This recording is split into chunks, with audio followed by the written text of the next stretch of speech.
How are you approaching this as an entrepreneur? How can we use AI to do the things that are the normal functions of the business at a way better, way faster, et cetera?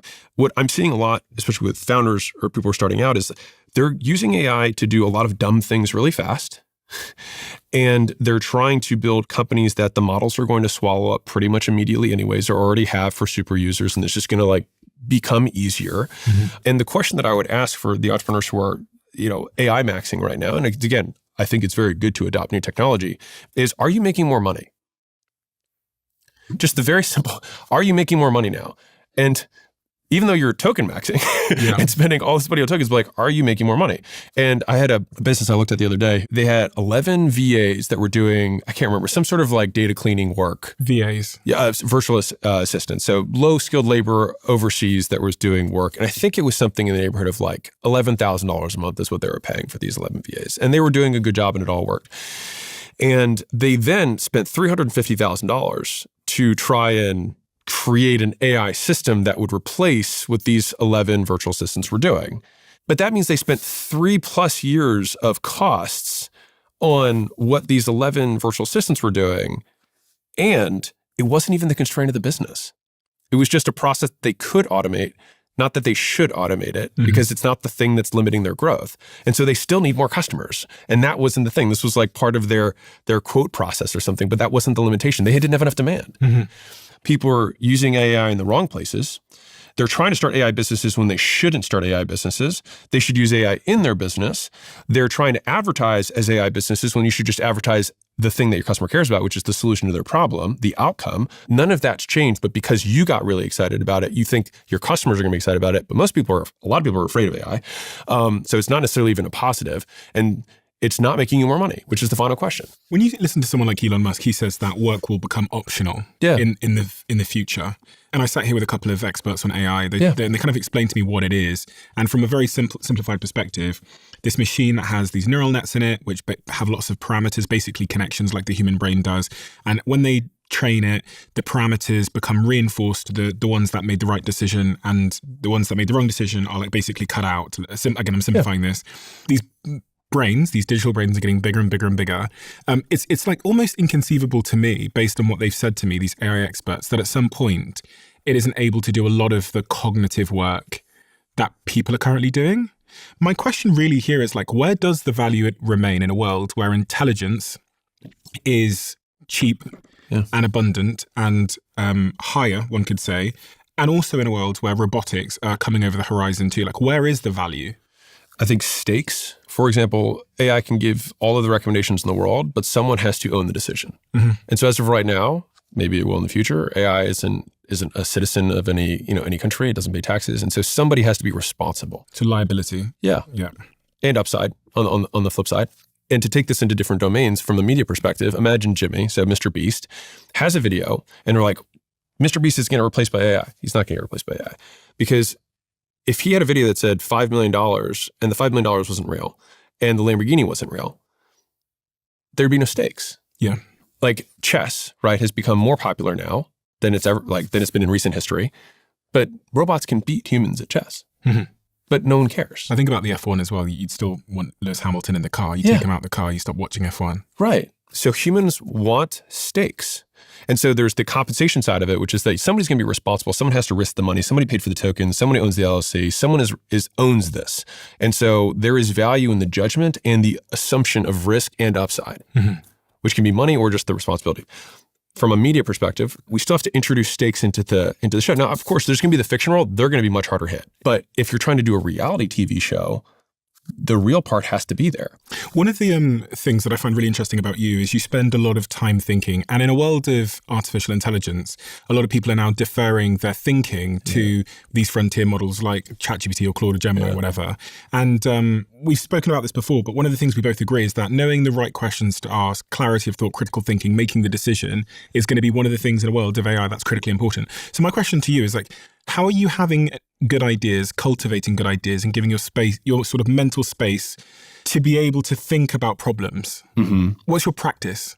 I'll take this from two different angles. So first is, I think outsourcing thinking to AI as of right now is still a really bad decision. It's like, I think anybody who's used AI for any period of time knows that you can get it to agree to anything. And that's frightening when it comes to making decisions. And so every time I'm like, I think it has gotten a little better. I'll just give it a really obvious decision to make. I'll go, okay, let's open up Claude, let's open up OpenAI, let's open all of them up, and I'll ask the same question to all three, and they're just all over the place. And so I'm like, okay, this is still back to my judgment, right? Number two is that if you do delegate your decision-making to it, you get dumber. Now, there's all this research, I'm sure you've had people on the podcast who've talked about it, and it's like, I for sure, this is the best asset I've got for now, so I want to keep it as sharp as I can. Do not delegate the hardest work you have, the hardest thinking work you have, because you will just get so weak so fast. A new idea that sprung into my mind over the last, I'd say 3 to 4 months that I've kind of been chewing with is this idea of what happens when you go long.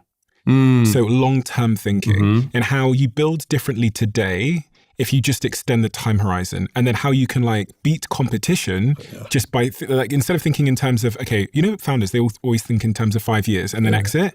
Yeah. But what happens if you think in terms of 50 years? What are the different decisions you make in terms of the foundational blocks? Yeah. And this is why I have these blocks. Because I saw you do something on YouTube with some blocks before. Could you explain this idea of sort of long-term thinking in terms of foundations? We do this exercise in person with entrepreneurs because I think it's so powerful, which is if I were to say, hey, build me the tallest tower using a series of blocks. If I say you have 5 seconds, you're right here, right? And that's all you got. And you're like, oh, it's time, hands off. If I said, okay, now let's assume we had a little bit more blocks than I could build in 5 seconds. And I said, okay, what if I said you had 5 minutes? Would you build it differently? What if I said you had 5 days? What if I said you had 5 years? And you have unlimited blocks. Right. Yeah. And so what happens is the foundation completely changes based on the height of the building because of the time horizon you're thinking in. Yeah. I had a mentor tell me this a long time ago, and it really stuck with me, which is the fastest way to build a $10 million business is not the fastest way to build a $100 million business. And the fastest way to build a $1 million business is not the fastest way to build a $10 million business. You could probably build a one-person agency to $1 million a year pretty quick. One client. Right. Yeah. It's just you could do it really quickly. Getting to 100 though, you think about it differently. You would, and so I think to your point, one of the still outstanding competitive advantages that you can have as an entrepreneur from a thinking perspective is just thinking longer. Yeah. It's really been front of mind to me. It's funny because when I started thinking about, do you know why it is? It's because I told myself in this season of life that I was going to do the business that I'm running now, which is our holding company called Steven.com, forever. And I immediately noticed that I made a different set of decisions. I started thinking about the factory, I called it, which is, Elon's example of it's building a prototype is easy. Building the factory that builds the cars is 50x harder. I started obsessing over the factory, which in part in this analogy could also be seen as the foundations that we lay to make this durable over the long term. And then speaking of Elon, I look at the decisions he made with both SpaceX, which I'm an investor in, and Tesla, where he was like, I could have bought the batteries from Ford, but I'm going to make a completely new battery from scratch. I could have used other people's electricity chargers, but I'm going to build the entire charging network across the United States from scratch. And this is someone who's thinking long term. And what happens then is they have the most durable moat 7 years from now. And that becomes the value of the business. And actually it was all a byproduct of just thinking over a longer time horizon.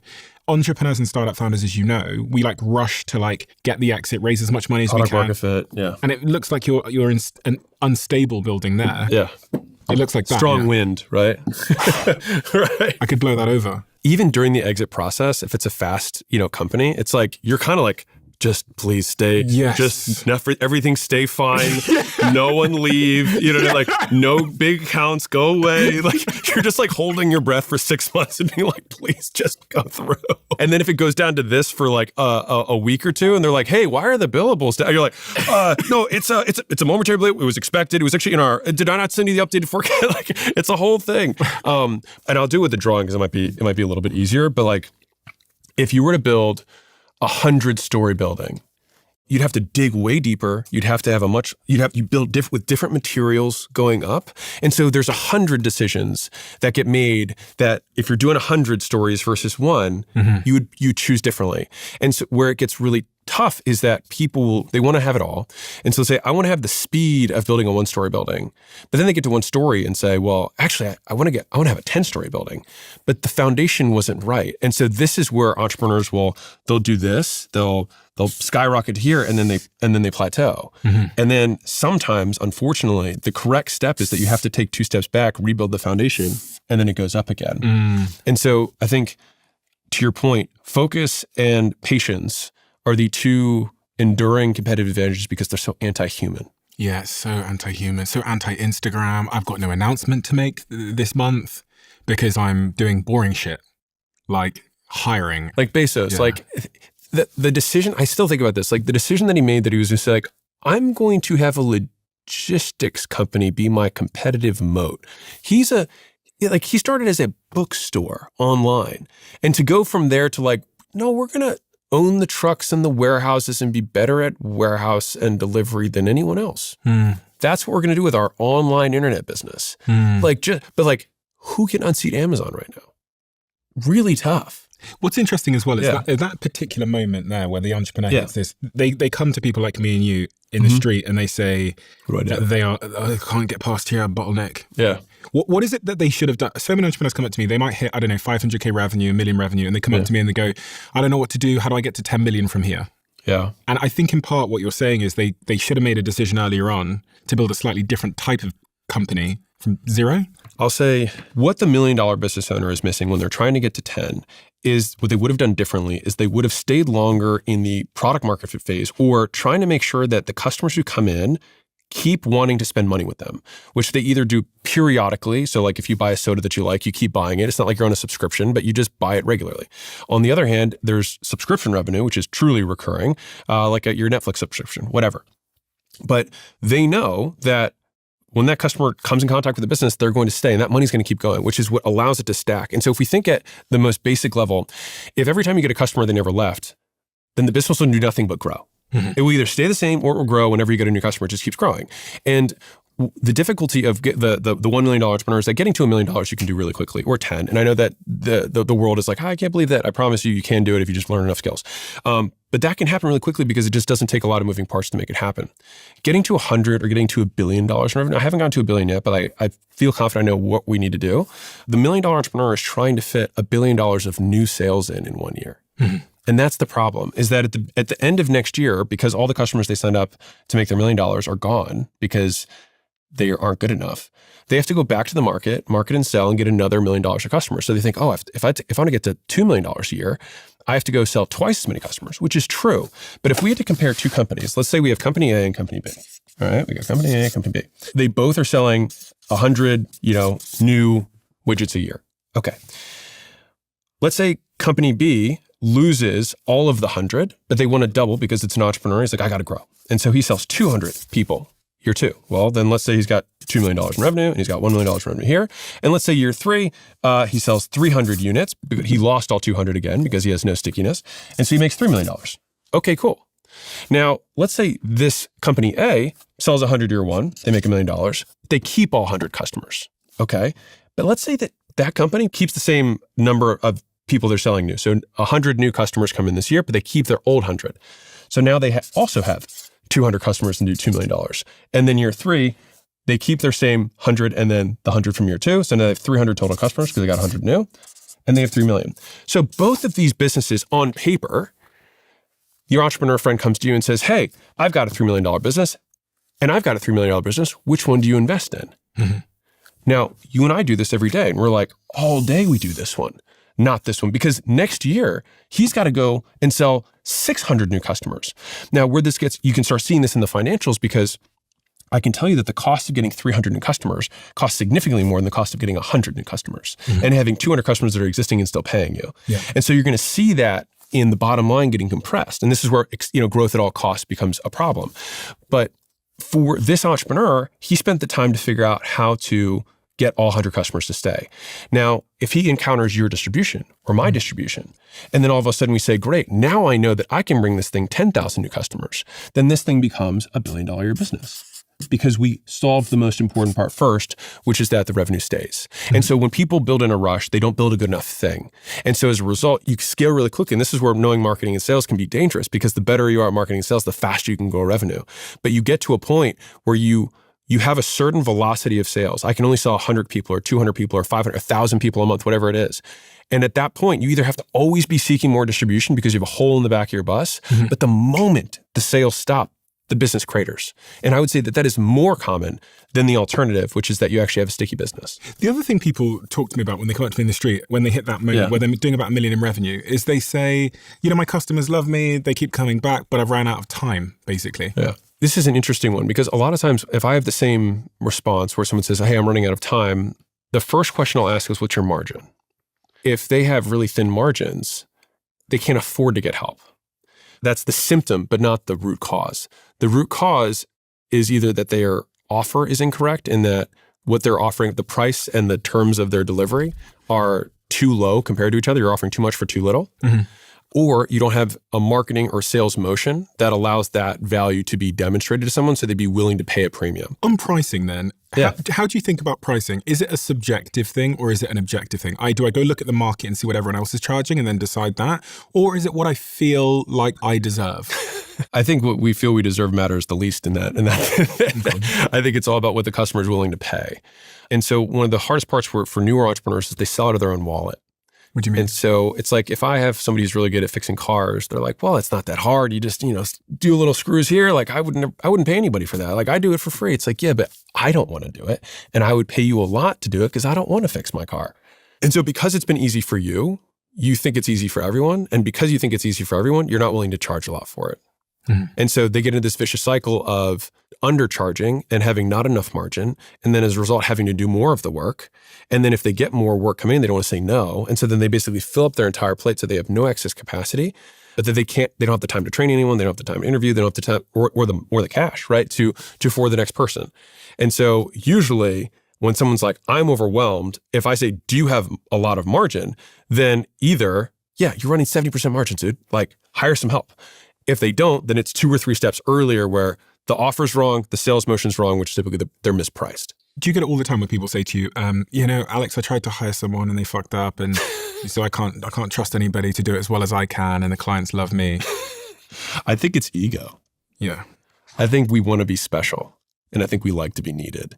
And I think that it is not the business's job to solve your emotional needs. Mm-hmm. The business's job to serve the customers. Mm-hmm. And so we are not as unique as we think. If you could go back in time, you could teach yourself in 1/10 the time because you know all the mistakes that you made and the right things that actually ended up working. So it's like, great, instead of taking 10 times as long as you did to learn it the first time, go back as though you were teaching it the right way to somebody else. Mm-hmm. And so you can collapse the time it takes to teach someone how to do the job. And most times, what founders are looking for is a unicorn, right? They're like, okay, I have 2 employees and I do everything. And so I need to hire someone who's just going to be like me and just do everything else. It's like, it's not going to work that way. And so I use this little analogy that I like, which is, so we have our horn of the unicorn. This is going to be so bad. Here we go. So we've got our, all right, here we go. We'll give it a little hoof, maybe some tail. Here we go. And here we go. And we need to have some sparkle, right? Because it's a unicorn special. Okay, it's got a little donk there. But they're trying to replace themselves with a unicorn, but there are no unicorns, and we know this. And so they go through interview, and then they never find anybody because they can't find a unicorn. But if you were like, how do I find an animal that's got a horn? Well, you could go find a rhino. Okay, I've got a rhino. They've got the horn. It's like, okay, and then I need a horse. Well, I can go find a horse. And then I got to find the sparkle. So I'll get some fireflies for the sparkle, and then I'll get a horse for the horse. And so just like that, instead of saying, someone has to live my exact life and have gone through the exact same trial and tribulations to figure out all the unique things that I know. It's like, no. They try to find in one person what they can more easily find in 3. This is relationship advice as well, isn't it? Right, yeah. Demanding your partner be all things to you. Yeah. Your coach, your your guru, your therapist, your biggest cheerleader. Yeah, it's exactly that. It's just, and I think in some ways there's an ego element that I think is very reinforcing, which is that I'm so special, no one can do what I can do. And I think that's a very attractive lie that we like to believe. I guess there's also inherent in that insecurity and fear that you see in these early entrepreneurs, that if I hire another person, I now have the responsibility of paying them. Right now, it's me, it's safe, I can control this. But if I bring on other people, they've got mortgages and families. So now it's terrifying. So a good way to justify my fear to myself is by saying, look, I tried it. I can't trust anybody. I couldn't find anybody good. I guess it's just going to have to be me, myself, and I.